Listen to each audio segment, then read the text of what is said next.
Hi all, ഇന്ന് നമ്മൾ discuss ചെയ്യാൻ പോകുന്നത് ആൻറ്റോൺ ചെക്കോവ് എഴുതിയിട്ടുള്ള ഗൂസ്ബെറീസ് എന്ന് പറയുന്ന സ്റ്റോറിയാണ്. ഈ സ്റ്റോറിയിൽ നമുക്ക് രണ്ട് ബ്രദേഴ്സിനെ കാണാൻ സാധിക്കും കേട്ടോ. അവർ രണ്ടുപേരും അവരുടേതായിട്ടുള്ള സ്വന്തം വഴികളിലൂടെ ഹാപ്പിനെസ് പെർസ്യൂ ചെയ്യുന്നതായിട്ടാണ് ഈ സ്റ്റോറിയിൽ പറയുന്നത്. എന്തായാലും സ്റ്റോറി ബിഗിൻ ചെയ്യുന്നത് നല്ല പുലർച്ചെയാണ് കേട്ടോ. അപ്പോൾ നല്ല ഏർലി മോർണിംഗ് എന്നാണ് പറയുന്നത്. ആ സമയത്ത് സ്കൈ ഒക്കെ നല്ല ക്ലൗഡി ആയിട്ടാണ് ഇരിക്കുന്നത്. ഇപ്പം മഴ പെയ്യും എന്നുള്ള സാഹചര്യമായിട്ടാണ് ഉള്ളത്. എന്തായാലും നമ്മുടെ രണ്ട് ക്യാരക്ടേഴ്സ് ഇവാൻ ഇവാനിച്ചും ബോർക്കിനും കൂടെ പാടത്തു കൂടെ നടന്നു പോകുന്ന കാഴ്ചയാണ് നമ്മൾ ആദ്യം കാണുന്നത്. ഇവരെത്ര നടന്നിട്ടും അറ്റത്തേക്ക് എത്തുന്നില്ല, അതായത് ഫീൽഡ് കഴിഞ്ഞ് ഒരു വില്ലേജിലേക്കൊന്നും എത്തുന്നില്ല. പക്ഷേ ഇവർ ഒരു പോയിന്റ് എത്തുമ്പോൾ ദൂരേക്ക് നോക്കുന്ന സമയത്ത് ഒരു വില്ലേജിലെ വിൻഡ് മിൽസ് ഇവർക്ക് കാണാനായിട്ട് സാധിക്കും. അപ്പോൾ വെതർ ആണെങ്കിൽ നല്ല അടിപൊളി വെതർ ആയതുകൊണ്ട് തന്നെ നേച്ചർ ഭയങ്കര എന്താ പറയുക ജെൻറ്റിലായിട്ടാണ് ഉള്ളത്. അതുകൊണ്ട് ഇവർക്ക് ഭയങ്കര ഇഷ്ടപ്പെട്ടു കേട്ടോ ഈ ഒരു മൂഡും അറ്റ്മോസ്ഫിയറൊക്കെ. അപ്പോൾ നമ്മുടെ ബോർക്കിൻ പറയാണ്, പ്രൊക്കോഫിയുടെ ഷെഡിൻ്റെ അവിടെ എത്തിയ സമയത്ത് നീ കഴിഞ്ഞ പ്രാവശ്യം ഒരു കഥ പറയാൻ പോയിരുന്നല്ലോ, അതെന്തായിരുന്നു എന്ന് ചോദിക്കുകയാണ്. അപ്പോൾ നമ്മുടെ ഇവാൻ പറയാണ്, യെസ്, എനിക്ക് എൻ്റെ ബ്രദറിനെ കുറിച്ചിട്ടാണ് പറയാനുള്ളതെന്ന് പറയാണ്. അങ്ങനെ ഇവാനിച്ച് എന്ത് ചെയ്യാണ്, ഒരു ഡീപ്പ് ബ്രെത്തൊക്കെ എടുത്തിട്ട് അദ്ദേഹത്തിൻ്റെ പൈപ്പ് സിഗരറ്റ് ഉണ്ടല്ലോ അത് കത്തിച്ചിട്ട് കഥ പറയാൻ തുടങ്ങുകയാണ്. പക്ഷെ അപ്പോഴത്തേക്കും മഴ പെയ്തു. അപ്പോൾ 5 മിനിറ്റ് നടന്നപ്പോഴത്തേക്കും എന്തായാലും ഇനി മഴ നിൽക്കില്ല എന്നുള്ള സാഹചര്യത്തിലേക്ക് എത്തി. അപ്പോൾ ഇവരെന്ത് വിചാരിച്ചു, ഒരു ഷെൽട്ടർ എടുക്കാമെന്ന് വിചാരിച്ചു. അങ്ങനെ ഇവർ പറയാണ്, ബോർക്കിൻ പറയാണ്, അലിയോക്കിൻ്റെ വീട് ഇവിടെ അടുത്തുണ്ട്, നമുക്ക് അങ്ങോട്ട് പോകാമെന്നുള്ളത്. അപ്പോൾ എന്തായാലും വേറെ വഴിയില്ലല്ലോ, മഴ നനയണ്ടല്ലോ എന്ന് വെച്ച് ഇവർ ഓടിപ്പോവും. അങ്ങനെ നോക്കുന്ന സമയത്ത് ഇവർ അലിയോക്കിൻ താമസിച്ച സ്ഥലത്തേക്ക് എത്തും കേട്ടോ. സൊഫീനോ എന്നാണ് ആ സ്ഥലത്തിൻ്റെ പേര്. അവിടെ മില്ല് വർക്ക് ചെയ്യുന്നുണ്ട്. അപ്പം മില്ലിൻ്റെ സൗണ്ട് ആണെങ്കിൽ മഴയുടെ ശബ്ദം കാരണം മുങ്ങിപ്പോകുന്ന ഒരവസ്ഥയായിട്ടാണ് പറയുന്നത്. എന്തായാലും നല്ല വെറ്റും മഡി അൺപ്ലസൻ്റ് ആയിട്ടാണ് അവിടുത്തെ ഒരു അവസ്ഥ ഉള്ളത് കേട്ടോ. മഡൊക്കെ ഇങ്ങനെ കാലിലൊക്കെ ചളിയൊക്കെ കൊട്ടി പിടിച്ചിട്ടാണ് ഇവർ ആ വീട്ടിലേക്ക് എത്തുന്നത്. അങ്ങനെ വിനോയിങ് മെഷീൻ, അതായത് ഇങ്ങനെ നെല്ല് പതിര് വേർതിരിച്ചെടുക്കുന്ന മെഷീനൊക്കെ ഉണ്ടല്ലോ, അപ്പോൾ അതിങ്ങനെ വർക്ക് ചെയ്യുന്നുണ്ട്. കുറേ ഡസ്റ്റ് അതിൽ നിന്ന് ഇങ്ങനെ പൊടിയൊക്കെ ഇങ്ങനെ വരുന്നുണ്ട് കേട്ടോ. അലിയോക്കിനാണെങ്കിൽ ആ ഒരു ഡോറിൻ്റെ സ്റ്റെപ്പും ഇങ്ങനെ നിൽക്കുകയാണ്. ഭയങ്കര പൊക്കമൊക്കെയുള്ള നല്ല തടിച്ച ഒരാളാണ്, നീണ്ട മുടിയൊക്കെ ഉണ്ട്. കണ്ടു കഴിഞ്ഞാൽ നമുക്കൊരു പ്രൊഫസർ ആണെന്നോ പെയിൻറ്റർ ആണെന്നൊക്കെയാണ് തോന്നുള്ളൂ, ഒരു ഫാർമറായിട്ട് ഒരിക്കലും തോന്നില്ല. അദ്ദേഹം ആണെങ്കിൽ നല്ല പൊടി പിടിച്ച ഒരു വൈറ്റ് ഷർട്ടും പിന്നെ ഒരു ബെൽറ്റൊക്കെ ഇട്ട് പാൻസൊക്കെ ഇട്ടിട്ടാണ് ഉള്ളത്. അദ്ദേഹത്തിൻ്റെ ബൂട്ട്സ് ആണെങ്കിൽ കവർ ചെയ്തിരിക്കുകയാണ്. മഡും സ്ട്രോ ഒക്കെ ആയിട്ട് ഇങ്ങനെ വൈക്കോലും അതുപോലെ ചളിയൊക്കെ ആയിട്ട് അതിങ്ങനെ പുരണ്ടിരിക്കുകയാണ്. എന്തായാലും ഇവാനിച്ച് വന്നപ്പം ഇയാൾക്ക് ഭയങ്കര സന്തോഷമായി. അപ്പോൾ ഇയാൾ പറയാണ്, ഞാൻ ഇപ്പോൾ വീട്ടിലേക്ക് വരാം, നിങ്ങൾ അങ്ങോട്ട് കയറി ഇരുന്നോളൂ എന്ന് പറഞ്ഞിട്ട് അവരോട് വീട്ടിൽ കയറിയിരിക്കാൻ നമ്മുടെ ആര് പറയാണ്, അലിയോക്കിൻ പറയാണ്. അപ്പോൾ ഈ വീടാണെങ്കിലോ വലിയ വീടാണ് കേട്ടോ, ലാർജ് ആണ്. അതുപോലെ 2 സ്റ്റോറീഡാണ്, അതായത് 2 നിലയുള്ളതാണ്. അങ്ങനെ അലിയോക്കിൻ താമസിക്കുന്നത് താഴത്തെ നിലയിലാണ് കേട്ടോ. കുഞ്ഞ് വിൻഡോസൊക്കെ ഉള്ള സ്ഥലത്താണ്. ഇവാനിച്ചും ബോർക്കിനും കൂടെ ചേംബർ മെയ്ഡ് അവരെ ഉള്ളിലേക്ക് കയറ്റി. ചേംബർ മെയ്ഡ് ആരാ, അവിടെ ജോലി ചെയ്യുന്നൊരു സ്ത്രീയാണ്. എന്തായാലും അലിയോക്കിൻ പറയാണ്, അയ്യോ നിങ്ങളെ കണ്ടപ്പോൾ എനിക്ക് എത്ര സന്തോഷമായി എന്നറിയോ, ഞാൻ ഭയങ്കര ഹാപ്പിയാണെന്നൊക്കെ പറയാണ്. എന്നിട്ട് പറയാണ്, ഇവർക്ക് ചേഞ്ച് ചെയ്യാനുള്ള ക്ലോത്ത്സ് എടുക്കൂ, ഞങ്ങളൊന്ന് കുളിച്ചിട്ട് വരാം എന്നുള്ള രീതിയിൽ പറയാണ്. എന്നിട്ട് നമ്മുടെ അലിയോക്കിൻ പറയാണ്, ഞാൻ കുളിച്ചിട്ട് കുറേ നാളായി, എന്തായാലും ഞാനിപ്പോൾ റെഡിയാണ്, let's go and take a bath എന്നുള്ള രീതിയിൽ പറയാണ്. അപ്പോൾ അലിയോക്കിൻ എന്ത് ചെയ്യാണ്, ബാത്തിങ് ഷെഡിലേക്ക് ഇവരെ കൊണ്ടുപോവുകയാണ്. അപ്പോൾ ബാത്തിങ് ഷെഡിൽ പോയപ്പോഴത്തേക്കും ഇയാളുടെ മുടിയൊക്കെ അയച്ച് ലാദർ ചെയ്തു, സോപ്പൊക്കെ തേച്ചിട്ട് ഇങ്ങനെ കുളിക്കാൻ സമയത്ത് അത്ര അഴുക്കാണ് പോകുന്നത്. കാരണം ഇയാൾ കുളിച്ചിട്ട് കുറേ മാസമായി, എന്താ പറയുക, സ്പ്രിങ് സമയത്തിന് ശേഷം അദ്ദേഹം കുളിച്ചിട്ടില്ല എന്നാണ് പറയണത് കേട്ടോ. അപ്പം അത്രയും ചളി അയാളുടെ മേത്തുനിന്ന് പോകുന്നുണ്ട്. എന്തായാലും നമ്മുടെ ഇവാനിച്ച് ഭയങ്കര ഹാപ്പി ആയിട്ട് ഇങ്ങനെ നന്നായിട്ട് ഇങ്ങനെ കുളിക്കുകയാണ്, നല്ല രീതിയിൽ കുളിക്കുന്നുണ്ട്. അപ്പോൾ ബോർക്കിനും അലിയോക്കിനും കുളിയൊക്കെ കഴിഞ്ഞിട്ട് കയറി. പക്ഷേ ഇവാൻ ഇങ്ങനത്തെ ആസ്വദിക്കുകയാണ്. കാരണം സിറ്റി ലൈഫിൽ നിന്ന് കൺട്രി ലൈഫിലേക്ക് വന്നപ്പം അദ്ദേഹത്തിന് അത്രയും ഹാപ്പിനെസ് ആണ് കിട്ടുന്നത്. എങ്ങനെയൊന്നും സിറ്റി ലൈഫിൽ പോയിട്ട് ഇങ്ങനെ ഒരു നല്ലൊരു ബാത്തിങ് ഷെഡിൽ കുളിക്കാനൊന്നും ഒരു അവസരം കിട്ടില്ലല്ലോ. എന്തായാലും ഇദ്ദേഹം മാക്സിമം എൻജോയ് ചെയ്തിട്ടുണ്ട്. അതിനുശേഷം ഇവർ രാത്രി വീട്ടിലേക്ക് വന്നിട്ട് ഡ്രസ്സൊക്കെ മാറ്റിയിട്ടോ. അപ്പോൾ അലിയോക്കിൻ ഇവർക്ക് ഇടാനായിട്ട് സിൽക്ക് ഗൗണൊക്കെ കൊടുത്തു. ആൻഡ് അതിന് ശേഷം ഇവാനിച്ച് തൻ്റെ കഥ തുടങ്ങുകയാണ്. അപ്പോൾ ആദ്യം തന്നെ പറയുന്നത്, ഞങ്ങൾ 2 ബ്രദേഴ്സാണെന്ന് പറഞ്ഞിട്ടാണ് തുടങ്ങുന്നത്. ഞാൻ ഇവാനിച്ച്, എൻ്റെ ബ്രദർ നിക്കോളായ് ഇവാനിച്ച്. എന്നെക്കാളും 2 വയസ്സ് ഇളയതാണ്. എന്തായാലും ഞാൻ പഠിക്കാൻ വേണ്ടി വെറ്ററിനറി സർജൻ ആവാൻ വേണ്ടി പോയി. നിക്കോളായ് ആണെങ്കിൽ എക്സ്ചെക്കർ കോർട്ടിൽ, അതായത് നിയമത്തിൻ്റെ ഒരു കോർട്ട് തന്നെയാണ് കേട്ടോ ഉദ്ദേശിക്കുന്നത്, എക്സ്ചെക്കർ കോർട്ടിൽ അദ്ദേഹം 19 വയസ്സായപ്പോൾ തന്നെ പോയി. ഞങ്ങളുടെ അച്ഛനാണെങ്കിൽ ഒരു കാന്റണിസ്റ്റ് ആയിരുന്നു, അതായത് മിലിറ്ററിയിൽ നിർബന്ധിച്ച് കൊണ്ടുപോയി ചേർക്കുന്നവരെയാണ്, അങ്ങനെയാണ് കാന്റണിസ്റ്റ് എന്ന് പറയുക. പക്ഷെ അദ്ദേഹം അങ്ങനെ നിർബന്ധിതനായിട്ട് പോയതാണെങ്കിലും ഒരു ഓഫീസേഴ്സ് റാങ്കോട് കൂടിയിട്ടാണ് മരിച്ചത്. അതുകൊണ്ട് ഞങ്ങൾക്കൊരു ചെറിയ എസ്റ്റേറ്റൊക്കെ കിട്ടിയിട്ടുണ്ടായിരുന്നു. പക്ഷേ ആ എസ്റ്റേറ്റ് കടങ്ങളൊക്കെ വീട്ടാൻ വേണ്ടി ഞങ്ങൾ ഉപയോഗിച്ചു എന്നാണ് പറയുന്നത്. എന്തായാലും ഞങ്ങളുടെ ചൈൽഡ്ഹുഡ് സാധാരണ പെസൻസിൻ്റെ മക്കളൊക്കെ എങ്ങനെയാണോ താമസിക്കുക അതേപോലെ തന്നെയായിരുന്നു ഞങ്ങൾ ചിലവഴിച്ചിരുന്നത്. ആൻഡ് ഇദ്ദേഹം പറയുന്നത്, നിങ്ങൾക്കറിയാലോ, ഒരാൾ ഒരിക്കൽ എന്തായാലും ഈ ഫ്ലോക്സ്, അതായത് കുറേ പക്ഷികളുടെ കൂട്ടം ഇങ്ങനെ ഒറ്റപ്പെട്ട് ഇങ്ങനെ നിന്ന് അവർ കൂട്ടത്തോടു കൂടെ ഇങ്ങനെ ഓരോന്നൊക്കെ ചെയ്യില്ല, അതായത് അവരുടെ കാല് വൃത്തിയാക്കുക, കൊക്കൊക്കെ വൃത്തിയാക്കുക, അങ്ങനെയൊക്കെ ചെയ്യുന്നത് കണ്ടാൽ ഒരിക്കലും അയാൾ ഒരു ടൗൺസ്മാൻ ആയി മാറില്ല എന്നാണ് പറയുന്നത്. അതായത് ഒരു കൺട്രി ലൈഫ് ആസ്വദിച്ച ആരും തന്നെ പിന്നെ ഒരു സിറ്റി ലൈഫ് എന്ന് പറഞ്ഞ് പോവില്ല, കൺട്രി ലൈഫിലേക്ക് തന്നെ തിരിച്ചു വരാനേ ആഗ്രഹിക്കുള്ളൂ എന്നാണ് പറയുന്നത്. എന്തായാലും എൻ്റെ ബ്രദറിന്, ഇവാൻ പറഞ്ഞുകൊണ്ടിരിക്കട്ടോ കഥ, എൻ്റെ ബ്രദറിന് എക്സ്റ്റേക്കോ ക്വാർട്ടറിൽ നിന്നിട്ട് എന്തായാലും മടുത്തു. പക്ഷേ ഒരുപാട് വർഷം കഴിഞ്ഞിട്ടും അവൻ അവിടെ തന്നെയാണ് വർക്ക് ചെയ്യുന്നത്, സെയിം ഡോക്യുമെൻറ്റ്സ് തന്നെയാണ് എഴുതുന്നത്.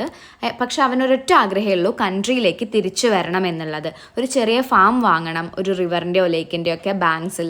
ഇതാണ് അവൻ്റെ ആഗ്രഹം.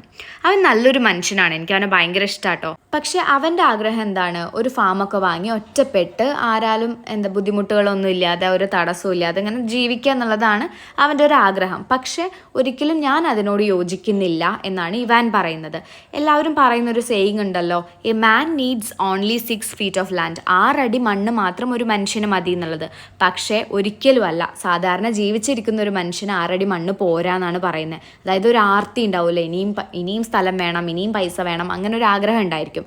പക്ഷേ എപ്പോഴും നമ്മൾ ഈ പറയുന്ന 6 അടി മണ്ണ് മതിയല്ലോ മനുഷ്യനെന്ന് പറയുന്നത് സത്യമായിട്ട് അപ്ലൈ ചെയ്യുന്നത് ആർക്കാണ്, ഒരു കോപ്സിനാണ്. അതായത് ഒരു ഡെഡ് ബോഡിക്ക് മാത്രമാണ് അത് ആവശ്യമുള്ളൂ, ബാക്കി എല്ലാവർക്കും കൂടുതൽ വേണം എന്നുള്ള ആഗ്രഹമായിരിക്കും. എന്തായാലും എൻ്റെ അനിയന് ടൗണ് വിട്ട് ഇങ്ങോട്ട് ഒരു കൺട്രി ലൈഫിലേക്ക് വരിക എന്നുള്ളതാണ് ഏറ്റവും വലിയ ആഗ്രഹം എന്നാണ് പറയുന്നത്. പക്ഷേ എനിക്കതിനോട് ഒട്ടും യോജിപ്പില്ല എന്ന് അദ്ദേഹം പറയുന്നുണ്ട്. ആൻഡ് പിന്നെ പറയുന്നത്, എൻ്റെ ബ്രദർ നിക്കോളായി ഓഫീസിലിരുന്നിട്ട് എപ്പോഴും ഡ്രീം ചെയ്യുന്നത് ഓപ്പൺ എയറിലിരുന്ന് ഇങ്ങനെ ഫുഡൊക്കെ കഴിക്കുക, സണ്ണിൻ്റെ അടിയിൽ കിടന്ന് ഉറങ്ങുക, ഒരുപാട് നേരം ഗേറ്റിൻ്റെ മുന്നിലിരുന്ന് ഇങ്ങനെ ഫീൽഡൊക്കെ ഗെയ്സ് ചെയ്ത് ഫോറസ്റ്റൊക്കെ ഇങ്ങനെ തുറിച്ച് നോക്കിയില്ലേ ആസ്വദിച്ച് ഇങ്ങനെ ഇരിക്കുക, അതൊക്കെയാണ് അവൻ്റെ ആഗ്രഹം. അതുപോലെ തന്നെ അഗ്രികൾച്ചറിനെ കുറിച്ചുള്ള ബുക്സൊക്കെ വായിക്കുക, അതൊക്കെയാണ് പ്രാക്ടിക്കലായിട്ട് അഗ്രികൾച്ചറിൻ്റെ കാര്യങ്ങളൊക്കെ ഇല്ലേ, പ്രാക്ടിക്കൽ സൈഡ്സ്, അതിനെയാണ് ആൽമനാക്സിൻ്റെ ബുക്സ് എന്ന് പറയാം കേട്ടോ. അപ്പോൾ അതൊക്കെ വായിക്കുക എന്നുള്ളതാണ് അവൻ്റെ ഏറ്റവും വലിയ ഇഷ്ടം എന്ന് പറയുന്നത്. അതിലാണ് അവൻ ഹാപ്പി ആയിരിക്കുക. ആൻഡ് അവന് ന്യൂസ് പേപ്പേഴ്സ് വായിക്കുന്നത് ഇഷ്ടമാണ്. പക്ഷേ അഡ്വർടൈസ്മെൻറ്റ്സ്, എന്തിൻ്റെ ആഡാണ്, ഈ എന്തെങ്കിലും ലാൻഡൊക്കെ വിൽക്കാനുണ്ടാവില്ലേ അതായത് ഫാം ഹൗസും റിവറും ഗാർഡനും മില്ലും മിൽ പോണ്ടൊക്കെയുള്ള ഫാം ലാൻഡൊക്കെ വിൽക്കാനുള്ള അഡ്വർടൈസ്മെൻ്റ് ആണ് അവന് വായിക്കാൻ കൂടുതൽ ഇഷ്ടം.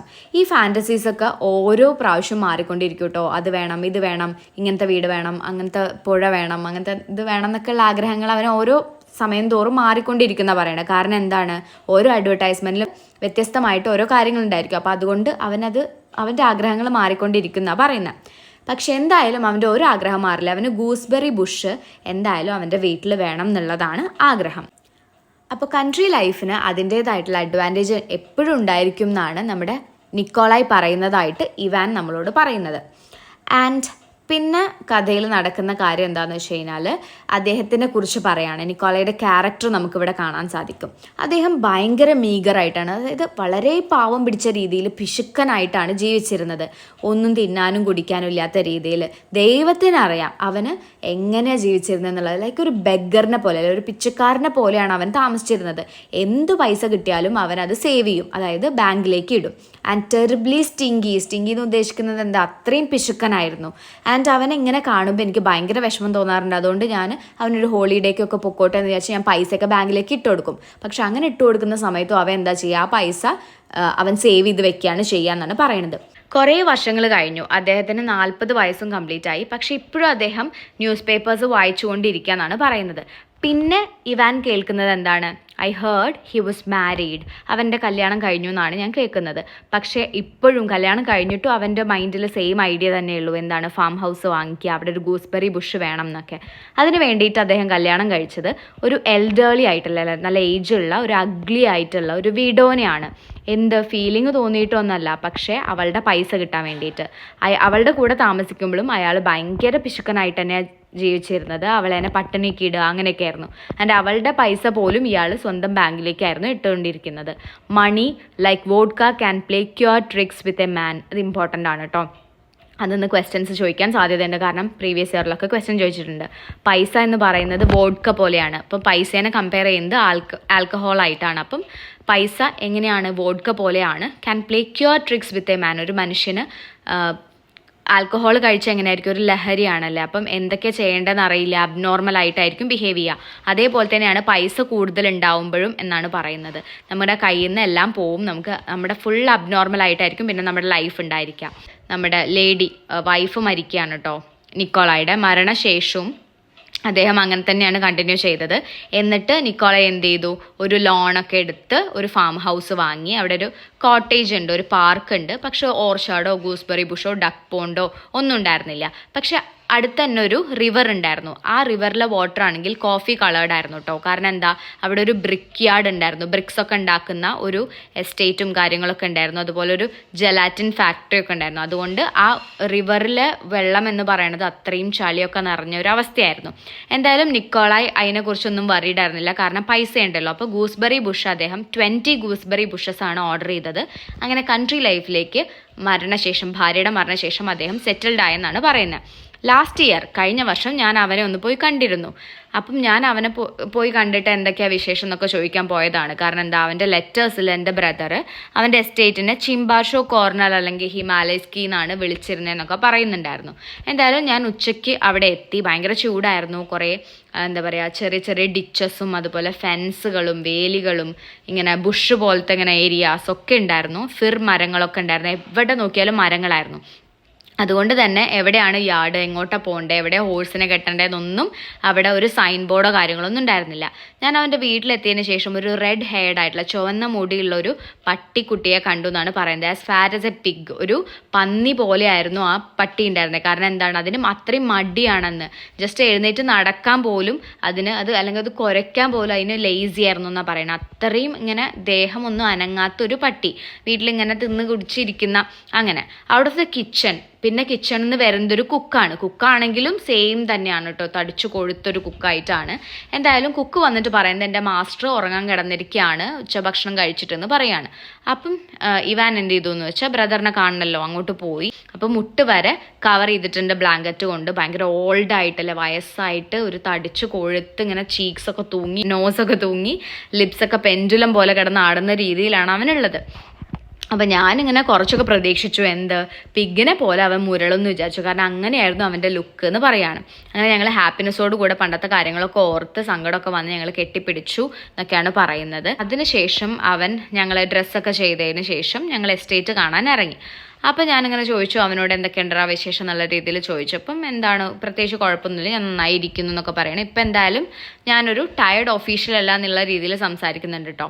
ഇപ്പം അദ്ദേഹത്തിൻ്റെ മെയിൻ പരിപാടി എന്താണെന്ന് വെച്ച് കഴിഞ്ഞാൽ, അവിടുത്തെ നല്ലൊരു ലാൻഡ് ഓണറാണ്. അപ്പം അവിടുത്തെ കാര്യങ്ങളൊക്കെ നന്നായിട്ട് നോക്കുന്നുണ്ട്. നല്ല സീരിയസ് ആയിട്ട് കുറച്ച് വർക്കൊക്കെ ആര് ചെയ്യുന്നുണ്ട്, നമ്മുടെ നിക്കോളായി ചെയ്യുന്നുണ്ട്. എന്താണ് ഈ ഗുഡ് വർക്ക്സ് ചെയ്യുന്നത്, അവിടെ പെസൻസിന് പല ഡിസീസസും വരും. ആ ഡിസീസ് വരുന്ന സമയത്ത് ഇദ്ദേഹം ക്യൂർ ചെയ്യും എന്നാണ് പറയുന്നത്. ഇതൊക്കെ മാറ്റിക്കൊടുക്കും, സോഡയും കാസ്റ്റർ ഓയിലൊക്കെ വെച്ചിട്ട് മാറ്റിക്കൊടുക്കും. അതുപോലെ തന്നെ ഇയാളുടെ ബർത്ത്ഡേക്ക് ഇയാൾ താങ്ക്സ് ഗിവിങ് സർവീസൊക്കെ വില്ലേജിൻ്റെ മിഡിലിൽ വെച്ച് കൊടുക്കും. അപ്പോൾ എങ്ങനെ അത് ചെയ്യാന്ന് വെച്ച് കഴിഞ്ഞാൽ, ഒരു ബക്കറ്റ് ഓഫ് വോഡ്ക ആളുകൾക്ക് കൊടുക്കും എന്നാണ് പറയുന്നത്. അതാണ് ഏറ്റവും നല്ല കാര്യം എന്നാണ് അദ്ദേഹം ചിന്തിക്കുന്നത്. പക്ഷേ ഇവാനെ സംബന്ധിച്ച് ഏറ്റവും മോശപ്പെട്ട ഒരു കാര്യമാണത്, അല്ലെ, ആൽക്കഹോൾ കുടിക്കാൻ കൊടുക്കുക എന്ന് പറയുന്നത് അത്ര നല്ലതല്ല. അതിന് ശേഷം ഇങ്ങനെ സംസാരിച്ചിരിക്കുകയാണ് കേട്ടോ. അപ്പോൾ ഈവനിങ്ങിൽ സംസാരിച്ച് ചായയൊക്കെ കുടിച്ചിരിക്കുന്ന സമയത്ത് ഈ കുക്ക് എന്ത് ചെയ്യുകയാണെന്ന് വെച്ച് കഴിഞ്ഞാൽ, ഒരു പ്ലേറ്റ് ഫുള്ള് ഗൂസ്ബെറീസ് ടേബിളിൽ വെക്കുകയാണ്. അപ്പോൾ അത് വാങ്ങിയ ഗൂസ്ബെറീസ് അല്ല, ഇവൻ്റെ വീട്ടിൽ മരം വെച്ചിട്ടുണ്ടല്ലോ, അതിൽ നിന്ന് ഉണ്ടായിട്ടുള്ള ഗൂസ്ബെറീസ് ആണ്. അപ്പോൾ നിക്കോള ഇവാനിച്ചാണെങ്കിൽ ഭയങ്കര ഹാപ്പിയോടെ കൂടിയിട്ടാണ് അത് കഴിക്കുന്നത് കേട്ടോ. ബിക്കോസ് എന്താ, അവൻ അത്ര ആഗ്രഹിച്ച് വെച്ച് നട്ടുപിടിപ്പിച്ച് ആദ്യമായിട്ട് കായ്ച്ചതാണത്. അപ്പം ആ നെല്ലിക്ക കഴിക്കാൻ അവൻ അത്ര ഇഷ്ടമായിരുന്നു. അത്ര കയ്പായിട്ട് പോലും അവൻ അത് ആസ്വദിച്ചു കഴിച്ചു എന്നുള്ളതാണ്. എന്ത് രസാന്നൊക്കെ പറഞ്ഞിട്ട് അവൻ ഇങ്ങനെ നീ കഴിച്ചു നോക്ക് എന്നൊക്കെ പറഞ്ഞിട്ട് ഇങ്ങനെ കഴിച്ചു വെക്കുകയാണ്. അപ്പം ഇവാൻ മനസ്സിലാക്കുകയാണ് ഹ്യൂമൻ ലൈഫ് എന്ന് പറയണത് സാഡ്നെസ്സോ അല്ലെങ്കിൽ ഹാപ്പിനെസ്സോ മാത്രമുള്ളതല്ല, ഇതിൻ്റെ ഒക്കെ മിക്സ് ആണെന്ന് മനസ്സിലാക്കുകയാണ്. എന്തായാലും ഞാൻ അവനെ കണ്ടിട്ട് എനിക്കൊരു നിരാശയാണ് തോന്നിയത് എന്നാണ് ഇവാൻ പറയുന്നത്. അങ്ങനെ രാത്രി ആയപ്പോൾ എനിക്ക് ആ നിരാശ കൂടി. ബെഡിൽ കിടക്കുന്ന സമയത്ത് ബ്രദറിൻ്റെ കാലൊച്ച എനിക്ക് കേൾക്കായിരുന്നു. കാരണം അവൻ ടേബിളിലേക്ക് നടക്കുന്നു, ഗൂസ്ബെറീസ് എടുത്ത് കഴിക്കുന്നു, ഹാപ്പി ആവുന്നു. ആ ഒരു മൊമെൻറ്റ്സ് ഒക്കെ എനിക്ക് അറിയാൻ പറ്റുന്നുണ്ടായിരുന്നു എന്നാണ് ഇവാൻ പറയുന്നത്. അദ്ദേഹത്തിനെ സംബന്ധിച്ച് ഒരു ഹാപ്പി മാൻ എപ്പോഴും അൺഹാപ്പിനെസ് അവരിങ്ങനെ സൈലൻസിൽ ഇങ്ങനെ ബേർഡൻ ആയിട്ട് കീപ്പ് ചെയ്യുന്നതാണ് പറയുന്നത്. അതായത് നമ്മൾ എപ്പോഴും ഹാപ്പി ആവുമ്പോൾ നമ്മൾ എക്സ്പ്രസ് ചെയ്യും, നമ്മൾ അൺഹാപ്പി ആവുമ്പോൾ നമ്മൾ ഒരിക്കലും ആ അൺഹാപ്പിനെസ് എന്നുള്ളത് എക്സ്പ്രസ് ചെയ്യുകയില്ല അല്ലേ. ആ ഒരു സാഡ് ആയിട്ടുള്ള മൂഡാണെങ്കിൽ നമ്മളത് സൈലൻ്റ് ആയിട്ട് എടുത്ത് വെക്കും എന്നാണ് പറയുന്നത്. ആ ദിവസം എനിക്ക് മനസ്സിലാക്കാൻ സാധിച്ചു ഫ്രീഡം ഒരു അനുഗ്രഹമാണ്. ഐ യൂസ് ടു സേ, ഞാൻ അങ്ങനെ പറയാറുണ്ടായിരുന്നു. പക്ഷെ ഇപ്പം എനിക്ക് മനസ്സിലായി അങ്ങനെയല്ല. നമ്മൾ എന്തിനാണ് ഓരോ കാര്യങ്ങൾ ഉണ്ടാവാൻ കാത്തിരിക്കുന്നത്? ഇവാനിച്ച് പെട്ടെന്ന് സ്റ്റോറിയിൽ നിന്ന് ഷിഫ്റ്റ് ചെയ്തിട്ട് ബോർക്കിന് നേരെ ദേഷ്യത്തോടു കൂടെ ചോദിക്കുകയാണ്, നമ്മൾ എന്തിനാ വെയിറ്റ് ചെയ്യുന്നത്? ഞാൻ ചോദിക്കുന്നൊരു ചോദ്യമാണ് നിങ്ങളോട്, എന്തിനു വെയിറ്റ് ചെയ്യണം? നമ്മളെല്ലാം ഒരു സമയത്ത് വരും, ഇന്ന ടൈമിൽ വരും, വെയിറ്റ് ചെയ്യണം എന്നൊക്കെ വിചാരിച്ചിരിക്കും. പക്ഷെ എന്തിനാണ്, നമ്മൾ എന്തിനു വേണ്ടിയാണ് വെയിറ്റ് ചെയ്യണേ? അപ്പോൾ ഇവാന് മനസ്സിലാവാണ് നമ്മൾ എന്ത് ആഗ്രഹം ഉണ്ടെങ്കിലും നമ്മൾ നേടുക എന്നുള്ളതാണ് ഇവാൻ ഉദ്ദേശിക്കുന്നത്. പക്ഷെ ഇവാൻ ഇതുവരെ ലൈഫിൽ എത്ര ആഗ്രഹങ്ങൾ ഉണ്ടെങ്കിലും അതൊന്നും നേടിയിട്ടില്ല. പക്ഷെ ഇവിടെ നിക്കോളായി നേടുന്നത് കണ്ടപ്പം അദ്ദേഹത്തിന് അപ്പോഴാണ് മനസ്സിലാക്കാൻ സാധിക്കുന്നത് നമ്മൾ എന്തിനാ അങ്ങനെ ഓരോന്ന്, വയസ്സായില്ല, ഇനി ഒന്നും നേടാനില്ല, ഇനി ആകെ കുഴഞ്ഞു, ഇനി ലൈഫിൽ ഒന്നുമില്ലാത്ത ഒരവസ്ഥയാണ്. അപ്പം ഇനി ആ ഒരു ചുറുചുറുക്കോ കാര്യങ്ങളൊന്നുമില്ല, യൂത്ത്ഫുൾനെസ് ഒക്കെ പോയി. സോ എത്ര ഇനി ട്രൈ ചെയ്താലും പഴയ പോലെ ആവില്ല. അപ്പോൾ ഉള്ള ടൈമിൽ എൻജോയ് ചെയ്യാമായിരുന്നു, എല്ലാം അവസാനത്തേക്ക് വെക്കേണ്ടിയിരുന്നില്ല എന്നൊക്കെ ഇവാൻ മനസ്സിലാക്കുന്നതായിട്ടാണ് നമുക്കിവിടെ കാണാൻ സാധിക്കുന്നത്. ആൻഡ് ഇവാനിച്ച് അങ്ങോട്ടും ഇങ്ങോട്ടും റൂമിലൊക്കെ നടന്നിട്ട് റിപ്പീറ്റ് ചെയ്ത് പറയുകയാണ്, ഇഫ് ഐ വേർ യങ്, ഞാൻ ചെറുപ്പക്കാരനായിരുന്നെങ്കിലോ ഞാൻ ഹാപ്പി ആവുമായിരുന്നു എന്നൊക്കെ പറയാണ് കേട്ടോ. അങ്ങനെ എന്തായാലും അദ്ദേഹം ഒരു സ്പീച്ച് പോലെ ഇങ്ങനെ പറയുകയാണ്, നിങ്ങളെപ്പോഴും യങ് ആയിട്ടിരിക്കുന്ന സമയത്ത്, സ്ട്രോങ് ആയിട്ടിരിക്കുന്ന സമയത്ത്, വെൽതി ആയിട്ടിരിക്കുന്ന സമയത്ത് നല്ല കാര്യങ്ങൾ ചെയ്യുക എന്നുള്ളത്. ഹാപ്പിനെസ് ഒരിക്കലും എക്സിസ്റ്റ് ചെയ്യുന്ന ഒരു കാര്യമല്ല. ആൻഡ് നമ്മളുടെ ലൈഫിൽ ഹാപ്പിനെസ് വേണം, അല്ലെങ്കിൽ എന്തെങ്കിലും പേർപ്പസ് വേണം, മീനിങ് വേണമെന്നുണ്ടെങ്കിൽ ചെറിയ ചെറിയ കാര്യങ്ങൾ ചെയ്യുകയല്ല ചെയ്യേണ്ടത്, വലിയ വലിയ ഗ്രാൻഡ് ആയിട്ടുള്ള കാര്യങ്ങൾ ചെയ്യണം, അപ്പോഴേ നമ്മൾ ഹാപ്പി ആവുള്ളൂ എന്നൊക്കെ പറഞ്ഞിട്ട് ഇങ്ങനെ ഇരിക്കുകയാണ്. എന്തായാലും കഥ കഴിഞ്ഞു. ഇവർ 3 പേരും ഡിഫറെൻറ്റ് കോർണേഴ്സിൽ ഡ്രോയിങ് റൂമിൽ സൈലൻ്റ് ആയിട്ട് ഇരിക്കുകയാണ്. അപ്പോൾ ഇവാനിച്ചിൻ്റെ സ്റ്റോറി ആണെങ്കിൽ ബോർക്കിനും അലിയോക്കിനും ഇഷ്ടപ്പെട്ടില്ല കേട്ടോ. കാരണം ഭയങ്കര ബോറിംഗ് ആയിട്ടുള്ളതായിരുന്നു. കാരണം ഒരു മിസറബിൾ ആയിട്ടുള്ള ഒരു ആയിട്ടുള്ള ഒരു ഒഫീഷ്യൽ ഇങ്ങനെ ഗൂസ്ബെറീസ് കഴിക്കുന്നു, അയാളുടെ ആഗ്രഹം നിറവേറ്റുന്നു, ഇത്രയേ ഉള്ളൂ എന്നാണ് അവർ വിചാരിക്കുന്നത്. അവർക്ക് എപ്പോഴും ഇഷ്ടം നല്ല സുന്ദരികളായ യുവാക്കളുടെയും കഥകളൊക്കെ കേൾക്കുക, ലവ് സ്റ്റോറീസൊക്കെ കേൾക്കാനാണ് ഇവർക്ക് ഇഷ്ടം. പക്ഷെ കഥ ഇങ്ങനെ കഴിഞ്ഞു. ആലിയോക്കിനാണെങ്കിൽ വേഗം പോയി ഉറങ്ങണം എന്നുണ്ട്, കണ്ണൊക്കെ അടഞ്ഞു പോവാണ്. അപ്പോൾ ബോർക്കിനാണെങ്കിൽ ഓക്കെ ടാറ്റയൊക്കെ പറഞ്ഞ് ഗുഡ് നൈറ്റ് ഒക്കെ പറഞ്ഞ് പോവാണ്.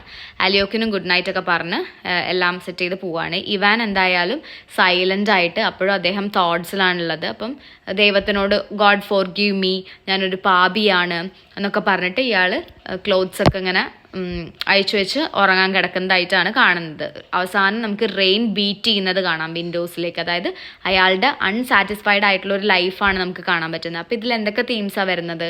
City life versus country life വരുന്നുണ്ട്. പിന്നെ ഡിഫറെൻറ്റ് ഡ്രീംസ് ആൻഡ് പേഴ്സ്പെക്റ്റീവ്സ് ആണ്. ഇവിടെ ഇപ്പോൾ നിക്കോളായുടെ ഡ്രീം എന്തായിരുന്നു? സ്വന്തമായിട്ട് വീട് വാങ്ങുക, അങ്ങനെ അത്രയും കൺട്രി ലൈഫ് ആസ്വദിക്കുക എന്നുള്ളതാണ്. ആ ചെറിയ ചെറിയ കാര്യങ്ങളിൽ അദ്ദേഹം ഹാപ്പിനെസ് കണ്ടെത്തി. എത്രയും പിശുക്കിയിട്ടാണെങ്കിലും ഇപ്പം അയാൾ ഹാപ്പിയാണ്. പക്ഷെ ഇവാനാണെങ്കിൽ പിശുക്കൊന്നും കാണിച്ചിട്ടില്ല, പക്ഷെ അയാൾ ലൈഫിൽ ഹാപ്പിയേ അല്ല എന്നുള്ളത് നമുക്ക് കാണാം.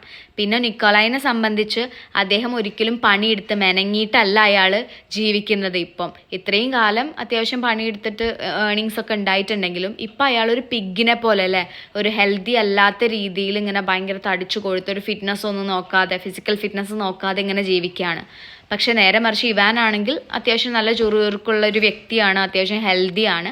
പക്ഷേ ഹി ഈസ് നോട്ട് ഹാപ്പി. അപ്പം ലൈഫിൽ എപ്പോഴും നമുക്ക് 100% ഹാപ്പിയും ഫിറ്റായിട്ടൊന്നും ഇരിക്കാൻ പറ്റണം എന്നില്ല. 2 ലൈഫ് നമുക്ക് കാണിച്ചു തരാണ് ഇവിടെ ആൻറ്റോൺ ചെക്കോ ചെയ്യുന്നത്. ഓക്കെ, അപ്പോൾ ഡീറ്റെയിൽ ആയിട്ട് ഈ സ്റ്റോറി ഒന്നും കൂടെ വായിക്കുക. നിങ്ങൾക്ക് ഇതിൻ്റെ തീംസും കുറേ റിവ്യൂസും കാര്യങ്ങളൊക്കെ ഗൂഗിളിൽ അവൈലബിൾ ആണ്. Check out that too. ഇഷ്ടപ്പെട്ടാൽ തീർച്ചയായിട്ടും ലൈക്ക് ചെയ്യാനും ഷെയർ ചെയ്യാനും സബ്സ്ക്രൈബ് ചെയ്യാനും മറക്കരുത്. Thanks for watching.